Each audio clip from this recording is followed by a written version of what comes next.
नमस्कार, मैं हूं आपके साथ मैत्री और आप देख रहे हैं हमारा खास शो राग बिहारी।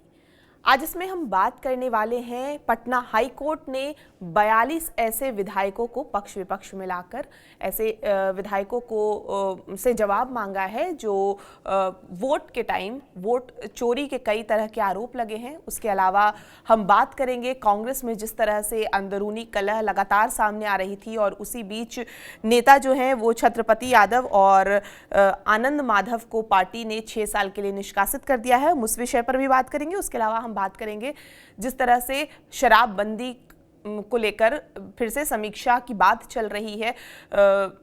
नीतीश सरकार पर कई तरह के सवाल उठ रहे हैं और कहा जा रहा है कि ये शराबबंदी पर विधानसभा में भी जिस तरह से समीक्षा चल रही है, मांझी ने भी सवाल उठाए हैं।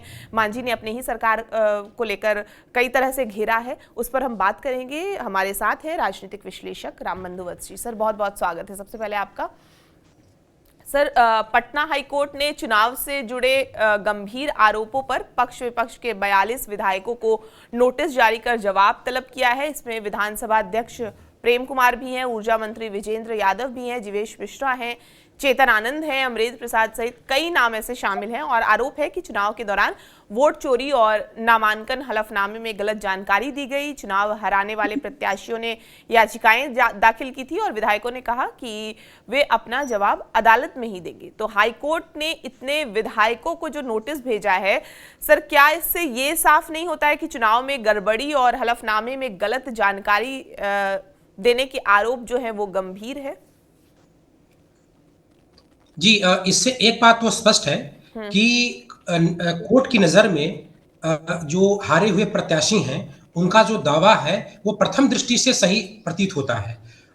इन लोगों के खिलाफ जो मामला आया है उसमें आया है कि चुनाव के दरमियान चुनावी हलफनामे में इन्होंने गलत जानकारी दी और कुछ जानकारी छुपाई भी, जैसे अपनी शैक्षणिक योग्यता, आपराधिक रिकॉर्ड है उसका, और संपत्ति का ब्यौरा, बैंक बैलेंस, चल अचल संपत्ति का ब्यौरा।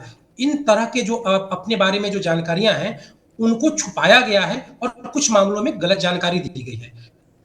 और ये मामला बनता है कि आप जनता को अपने बारे में सच्चाई नहीं बता करके उनको गुमराह कर रहे हैं। एक तरीके से जनादेश को गुमराह किया गया है और जनादेश को गुमराह करके अगर आप वोट ले रहे हैं तो भी मामला वोट चोरी जैसा है। ऐसा जो प्रत्याशी हारे हैं, 42 जिन विधायकों पे किया गया है, वो हारे हुए प्रत्याशियों के द्वारा उन सबों के खिलाफ हाईकोर्ट में मामला दर्ज किया गया था। तो उन लोगों का ऐसा दावा है।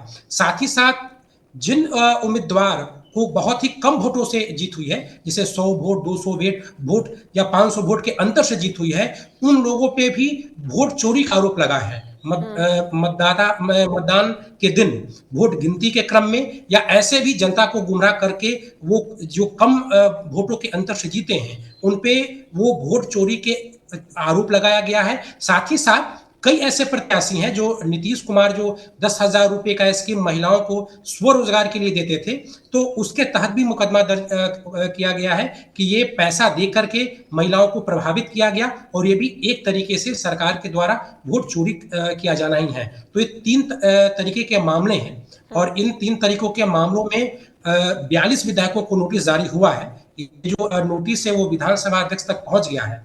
अब ये लोग जिन लोगों पे नोटिस जारी किया गया है वो अदालत में अपना पक्ष रखेंगे और आगे की कार्रवाई होगी। ये निश्चित रूप से देखिए, इसमें इसका परिणाम चाहे जो भी हो, मतलब इस तरीके से बहुत सारे मुकदमे आए हैं, देश के कई राज्यों में इस तरह मुकदमे हैं। खासकर आप अगर चुनाव की बात करें तो चुनाव आचार संहिता उल्लंघन मामलों में भी प्रत्याशियों के मुकदमे दर्ज होते हैं, लेकिन परिणाम आते आते तक जो सदन का कार्यकाल है वो बीत जाता है। इसीलिए ऐसा लगता है कि इस तरह के जो मुकदमों का कोई महत्व नहीं होता, कोई प्रभाव नहीं होता, ऐसा माना जाता है। लेकिन क्या इस दफा ऐसा होगा?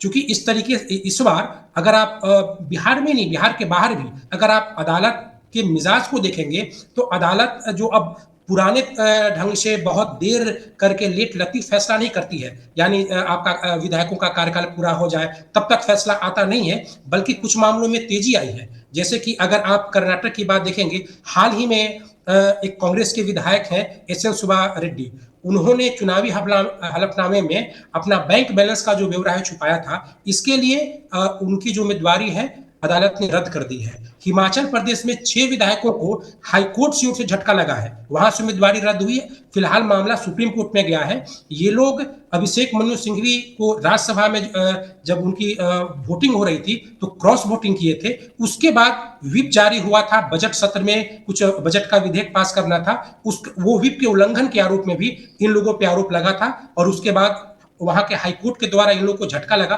तो सुप्रीम कोर्ट में गया। तो दूसरे राज्यों में इस तरह की बातें हो रही है। बिहार में देखने वाली बात है कि ये कब तक होता है। ये मसला बहुत ही गंभीर है, क्योंकि अगर कोई व्यक्ति अब चुनावी हलफनामे में अपनी जानकारी छुपाता है या गलत जानकारी देता है तो कार्रवाई होना तय है। अब अदालत ये सुनवाई कितने देर में करती है इस पर निर्भर करता है। अभी आप देखे होंगे कि कुछ ही दिनों पहले प्रशांत किशोर भी गए हुए थे और सुप्रीम कोर्ट में गए हुए थे और नीतीश कुमार पे वो 10,000 की उनकी जो स्कीम है उसके जरिए जनता को गुमराह करके महिलाओं से वोट चोरी करने का आरोप लगाया था। तो इस आरोप पे भी हालांकि उनको बहुत झटका लगा है, सुप्रीम कोर्ट में उनको फटकार भी मिली है। सुप्रीम कोर्ट का कहना था कि जब आप चुनाव हार गए हैं तो आप कोर्ट को अपनी राजनीति का एक मंच बना रहे हैं, तो वहां से उनको फटकार मिली थी। लेकिन यहाँ का जो मसला है वो उस तरीके से नहीं था। ये जो 42 विधायक हैं उनके हारे हुए जो उम्मीदवार हैं, जो दूसरे नंबर पर रहे हैं या तीसरे नंबर पर रहे हैं, उन लोगों के द्वारा याचिका दर्ज की गई है।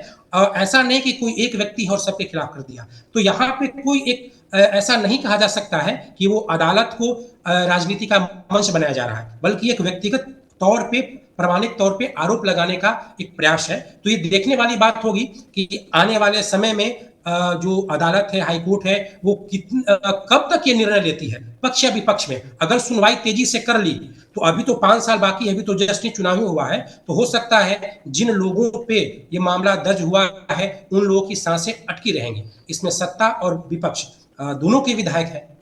जी सर, अगला टॉपिक जो हमारा है वो कांग्रेस पार्टी में जिस तरह से हम लगातार अंदरूनी घमासान देख रहे थे। बिहार प्रदेश कांग्रेस कमेटी ने जो खगड़िया के पूर्व विधायक थे छत्रपति यादव और पार्टी के जो रिसर्च विभाग के पूर्व चेयरमैन आनंद माधव को पार्टी से निष्कासित कर दिया है। दोनों को पार्टी विरोधी गतिविधियों और अनुशासनहीन बयानबाजी और संगठन के खिलाफ लगातार बोलने का इन दोनों पर आरोप है और प्रदेश अनुशासन समिति ने इन्हें 6 साल के लिए प्राथमिक सदस्यता से बाहर किया है। और बताया जा रहा है कि चुनाव हार के बाद ये नेता जो है वो प्रदेश की लीडरशिप पर सवाल उठा रहे थे और जिस तरह से ये कोई कहीं कहाई बातें नहीं है। हमने देखा कैमरे पर भी आके लगातार जिस तरह से वो नाराजगी दर्ज कर रहे थे। तो अभी तक ये बातचीत करके क्यों नहीं सुलझा? कांग्रेस को ऐसा कदम क्यों उठाना पड़ा? देखिए, कांग्रेस की जो आंतरिक कलह है वो बातचीत करके तो सुलझ नहीं रही है। कई दफा हंगामा हुआ है, कुछ जगहों पे तो आपसी मारपीट भी हुई है और चुनाव के ठीक बाद एक कांग्रेस में एक बवाल या एक तूफान सा मचा हुआ है। ये जो आनंद माधव हैं और छत्रपति यादव हैं, ये चुनाव परिणाम से पहले ही कांग्रेस की ओर से जैसे ही सीटों की घोषणा हो गई और टिकटों की घोषणा हो गई तो उसी समय से एक तरीके से आप कह सकती हैं कि बागी हो गए थे। ये कांग्रेस के प्रभारी कृष्णा लावरू और प्रदेश अध्यक्ष राजेश राम के खिलाफ सबसे मुखर होकर के और पैसा लेके टिकट बेचने का आरोप लगातार लगा रहे थे। चुनाव के दरमियान भी लगा रहे थे, वोटिंग के दौरान भी लगा रहे थे और बाद में भी लगा रहे थे। तो ये सबसे मुखर थे। हालांकि ऐसा नहीं कि छत्रपति यादव और आनंद माधव ही ऐसे नेता हैं जो कृष्णा लावरू और राजेश राम के खिलाफ मुखर थे, लेकिन ये लोग से आनंद माधव वो प्रोफेसर भी काफी पढ़े लिखे हैं, वो कांग्रेस के प्रवक्ता भी रहे हैं और AICC के सदस्य भी रहे हैं, रिसर्च विभाग के चेयरमैन तो थे ही। तो इस तरीके से वो एक तरीके से समझिए कि प्रदेश का कदावर नेता है और वो कांग्रेस के हर गतिविधियों पे आरोप लगा रहे थे और एक उन्होंने मुहिम शुरू की थी। अभी वो मुहिम उनकी चल भी रही है, कांग्रेस बचाओ मुहिम। उसके तहत वो कांग्रेस के कई जगहों पे जा रहे हैं, कांग्रेस के कार्यकर्ताओं से जो भी नाराज हैं, जो भी बागी हैं, कार्यकर्ता हैं या जो नेता हैं, उनसे मिल रहे हैं और एक तरीके से वो बोल रहे हैं कि बिहार में अगर कांग्रेस को बचाना है तो कृष्णा लावरू को हटाना पड़ेगा, राजेश राम को हटाना पड़ेगा। इन दोनों को हटाए बिना कांग्रेस में कुछ हो भी नहीं सकता है। देखिए, कांग्रेस में कांग्रेस की जो सदस्यता अभियान भी चल रही है जिसमें 50 रुपया सदस्यता अभियान के लिए शुल्क भी लिया जा रहा है, इसको लेकर के भी जो कांग्रेस के अभी जो हटाए गए आनंद माधव है, वो बहुत ही बागी हो गए। उनका कहना था कि जो काम 5 रुपए का करना था, वो काम 50 रुपए में किया जा रहा है। यानी कि ये कृष्णा लावरू चाहते हैं कि इतनी भारी रकम देकर कौन आम आदमी सदस्यता अभियान में शामिल होगा। इसका मतलब चाहते हैं कि सदस्य लोग बने ही नहीं। तो इस तरीके से तोड़ मरोड़ के कहें या सही गलत जो भी आरोप हो, वो बहुत ही मुखर होकर लगातार आरोप लगाते रहे हैं और हमेशा आरोप लगा रहे हैं। और साथ ही साथ उनका जो एक अभियान है, कांग्रेस बचाओ अभियान, दरअसल अगर आप कांग्रेस बचाओ अभियान किसके लिए है? निश्चित रूप से कांग्रेस के जो बड़े पदाधिकारी हैं, कांग्रेस के जो वरिष्ठ नेता हैं, उनसे ही कांग्रेस बचाओ अभियान ये कर रहे हैं। तो एक तरीके से आप समझ लीजिए कि छत्रपति यादव और आनंद मोहन, ये इन जो दूसरे नेता रहे, वो तो सीधे आरोप लगाए, मीडिया में आरोप लगाए। इन लोगों ने तो एक संगठित तौर पे मुहिम शुरू कर दी है। तो इस तरीके से जिस तरीके से इन्होंने संगठित तौर पे मुहिम शुरू की है, ये निश्चित रूप से अगर कोई भी कांग्रेस का शीर्ष नेता है तो उसे ये बात अखरेगी। और लंबे समय से जो कांग्रेस के राहुल गांधी है या कांग्रेस के जो राष्ट्रीय अध्यक्ष हैं, इन लोगों से संवादहीनता की स्थिति भी है। आनंद माधव कई दफा दिल्ली गए भी थे, राहुल गांधी उनसे मिले भी नहीं। कांग्रेस के जो राष्ट्रीय अध्यक्ष हैं, खासकर अन्य जो बड़े नेता हैं जो बिहार मामलों को देखते हैं, जैसे कि केसी वेणुगोपाल आदि से मिलने का प्रयास हुआ, तो वो भी इनका प्रयास असफल रहा। तो माना ही जा रहा था कि दरकिनार कर दिए गए हैं। तो अब इनका हटना एक तरीके से तय था। जिस तरीके से इनकी लगातार टीका टिप्पणी थी, इनका जो मुहिम था, उससे लग ही रहा था कि ये हटाए गए हैं, ऐसा प्रतीत हो रहा था। तो ये जो उनको हटाने का जो एक फरमान जारी हुआ है, वो एक औपचारिकता है। अब ये देखने वाली बात है कि जिस तरीके का अंतःकलह कांग्रेस के अंदर है, कांग्रेस के अंदर कुछ भी सिमट नहीं रहा है। तो अब आने वाले समय में, क्योंकि कांग्रेस के पास 6 विधायक हैं और राज्यसभा का चुनाव भी अब आने वाला है, तो अब क्या होगा, ये इनके विधायक कहां वोट करेंगे? महागठबंधन के साथ मिलके राजद के अनुसार उनके नेतृत्व पे करेंगे या कहीं क्रॉस वोटिंग कर दें और एनडीए को कोई लाभ दे दें, राजनीतिक लाभ दे दें। ये सारा मसला है, सारा दाव पेच है। अब देखने वाली बात है कि आने वाले समय में कांग्रेस के जो बिहार के नेता और उनके जो विधायक 6 हैं, वो क्या करते हैं। जी, बिहार में शराबबंदी कानून को लेकर भी नई बहस छिड़ी हुई है। हमने आनंद माधव की बात कर ली, अब माधव आनंद की बात कर लेते हैं। उपेंद्र कुशवाहा के विधायक हैं माधव आनंद। उन्होंने विधानसभा में कानून की समीक्षा की मांग की थी और इस पर गया में केंद्रीय मंत्री जीतन राम मांझी ने एक बड़ा बयान दिया और कहा कि नीतीश कुमार को शराबबंदी पर दोबारा विचार करना चाहिए। और मांझी ने यह भी कहा कि इससे सरकार को जो है वो आर्थिक नुकसान हो रहा है। और उन्होंने एक आरोप भी लगाया है कि पुलिस छोटे पीने वालों को पकड़ रही है, मतलब जो पौआ पी रहे हैं उनको पुलिस पकड़ रही है, जबकि जो बड़े तस्कर हैं उनसे पैसे लेकर काम हो जा रहा है। तो इस तरह से जिस मांझी का आरोप, इस पर आप क्या कहेंगे? क्योंकि नीतीश सरकार में ही हम पार्टी शामिल है, एनडीए गठबंधन एक ही है, फिर भी मांझी जिस तरह से, कई बार, ऐसे पहली बार नहीं है जब मांझी इस तरह से खुलकर बोले हैं। जी, मांझी, जीतन राम मांझी जी एनडीए में शामिल हैं और वो नीतीश कुमार के हितैषी भी हैं। यानी एनडीए में जो खेमेबाजी है बीजेपी और नीतीश कुमार को लेकर के अलग अलग खेमे हैं, उनमें वो नीतीश कुमार के हितैषी हैं, प्रशंसक भी हैं। लेकिन शराबबंदी को लेकर के जीतन राम मांझी हमेशा से मुखर रहे हैं और उन्होंने बिल्कुल स्पष्ट शब्दों में शराबबंदी का विरोध नहीं किया क्योंकि यह निर्णय नीतीश कुमार का है, ये नीतीश कुमार के स्वयं का निर्णय है, इसलिए उन्होंने कभी शराबबंदी का मुद्दा करके विरोध नहीं किया। लेकिन दबे जुबान में उन्होंने शराबबंदी का, आप कह सकती हैं कि उन्होंने विरोध भी किया। और खासकर जो गरीब तबका, मजदूर तबका, खासकर के जो वो बोलते हैं कि जो दलित लोग हैं, जो श्रम करने वाले हैं, मजदूरी करने वाले हैं, उन लोगों के बीच उन्होंने शराब पीने को लेकर के एक तरीके से वकालत भी की है। उन्होंने कई दफा कहा है कि भर दिन काम करके आओ तो थोड़ा थोड़ा पी लो, पौवा पी लो। कभी उन्होंने कहा कि लिटिल लिटिल पी लो, इससे आराम मिलता है। तो एक तरीके से वो उनके बातों का दो पक्ष है। एक तो जो गरीब तबका है, खासकर जो मांझी समाज है, दलित समाज है, वो अगर थोड़ा शराब पीते हैं उसको वो एक तरीके से उचित भी ठहराते हैं। और साथ ही साथ उनका ये भी कहना है कि शराब पीने के मामलों में अब तक जितनी भी गिरफ्तारियां हुई हैं उनमें से 70% लोग दलित ही हैं। और जो मेन जो मुद्दा है पैसा कमाने का, शराब तस्करी का, तो जो शराब माफिया है, शराबबंदी के कारण बिहार शराब माफियाओं का एक चैनल हो चुका है। और शराब जिस तरीके से जब शराबबंदी नहीं थी, सरकार शराब बेचती थी, तो जिस तरीके से एक उनका चैनल था शराब बेचने का, उसी प्रकार के एक समानांतर चैनल शराबबंदी के बाद शराब माफियाओं का हो चुका है और वो शराब की तस्करी करते हैं। बहुत ही संगठित तरीके से शराब की तस्करी होती है, जिसमें जो बड़े अधिकारी हैं या बड़े लोग हैं जो पैसा कमाते हैं, शराब माफिया अपना पैसा कमाते हैं। और जेल कौन जाता है? तो जो दिन भर मजदूरी करके आता है, जो गरीब तबका है, अपने शरीर की थकान मिटाने के लिए थोड़ा थोड़ा पी लिया, या जीताराम मांझी के शब्दों में लिटिल लिटिल पी लिया, तो वो जेल चला जाता है। तो इसीलिए वो शराबबंदी को लेकर के समीक्षा करने की बात कहते हैं और उनका ये कहना है कि शराब पीने वाले जो गरीब तबके के लोग हैं, उन लोगों को गिरफ्तार नहीं किया जाए और जो गिरफ्तार हैं उनकी जल्द से कोर्ट में सुनवाई हो और उनकी रिहाई हो।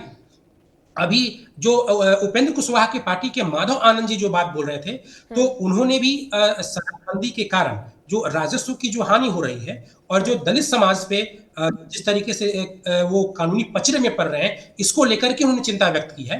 ऐसा माना जाता है कि जो शराबबंदी है उसके कारण बिहार सरकार को लगभग 5,000 करोड़ के राजस्व की हानि भी हो रही है और साथ ही साथ उससे चौगुना फायदा बिहार में शराब माफियाओं को हो रहा है। बिहार में जो शराब है वो उसकी होम डिलीवरी हो रही है। ये जीताराम मांझी ने भी कहा है और कई मीडिया रिपोर्ट्स में भी है कि शराबबंदी से तो शराब और बिक रहा है। अब घर बैठे भी शराब हो रहा है, होम डिलीवरी हो रही है और इससे जो सबसे अधिक फायदा हो रहा है वो भूमाफियाओं का हो रहा है। जब चुनाव था उस समय प्रशांत किशोर ने भी शराबबंदी को लेकर के आवाज उठाया था और कहा था कि शराबबंदी के कारण बिहार सरकार को 20,000 करोड़ का राजस्व का घाटा हो रहा है। ये वो अपने विश्लेषण करके ऐसा बताए थे।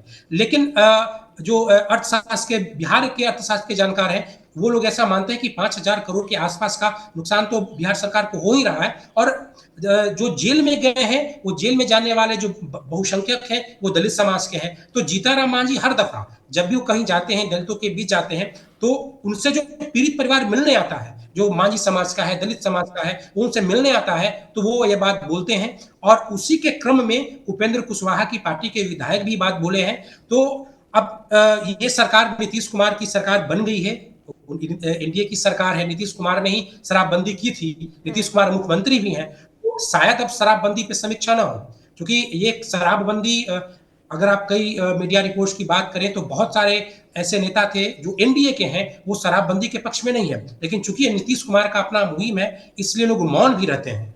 अब उसी के क्रम में जीताराम मांझी कभी कभी बोल भी देते हैं क्योंकि मसला दलित का हो जाता है। लेकिन अब देखने वाली बात है, जो दलित जेल में बंद है शराब पीने के कारण, शराब तस्करी के कारण जो बंद है उनका तो एक अलग मसला है, लेकिन जो शराब पीने के कारण ही बंद है, अब उन लोगों का क्या होगा। एक मसला और है कि दलितों के यहाँ नकली शराब बनाई भी जाती है, जो गरीब बस्तियों में, झुग्गी झोपड़ियों में बिहार में नकली शराब बनाई जा रही है और नकली शराब जो तस्कर हैं, शराब के जो तस्कर हैं वो इन्हीं नकली शराब का भी तस्करी भी कर रहे हैं और नकली शराब पीने से बिहार में अक्सर मौतें भी हुआ करती हैं। तो एक तरीके से अगर शराबबंदी हट जाती है तो जो नकली शराब बनाने का जो धंधा है उस पर भी चोट पहुंच सकता है। तो ये भी एक पक्ष है, ये भी एक हानि है शराबबंदी होने का। जी, बहुत बहुत शुक्रिया सर हमसे बातचीत करने के लिए। आपको ये पूरी जानकारी कैसी लगी और इन तीनों विषयों पे आपकी जो भी राय है हमें कमेंट करके ज़रूर बताएं और बिहार की तमाम खबरों के लिए आप हमारे साथ बने रहें और देखते रहें TV9 बिहार झारखंड।